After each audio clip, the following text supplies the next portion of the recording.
إبراهيم إنك حميد مجيد اللهم بارك على سيدنا محمد وعلى آل سيدنا محمد كما باركت على إبراهيم وعلى آل إبراهيم إنك حميد مجيد الله। আখিরি মোনাজাতের মধ্যে দিয়ে আজ রোববার শেষ হলো ৫৮তম বিশ্ব ইজতেমার প্রথম পর্ব। সকাল ৯টার পরেই শুরু হয় মোনাজাত। এবারে মোনাজাত পরিচালনা করেন মাওলানা জুবায়ের। মোনাজাতে দেশ ও বিশ্বের মুসলিম উম্মাহর শান্তি ও সমৃদ্ধি কামনা করা হয়।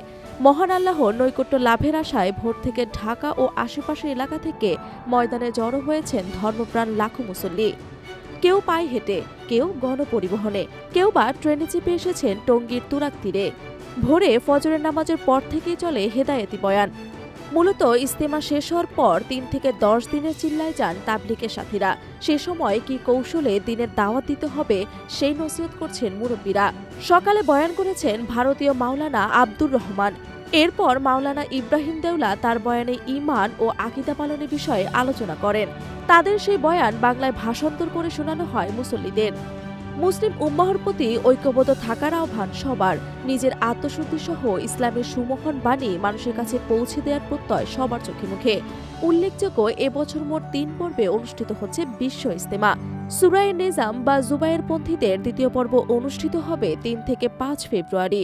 এরপর আগামী ১৪ থেকে ১৬ ফেব্রুয়ারি অনুষ্ঠিত হবে সাদপন্থীদের ইজতেমা।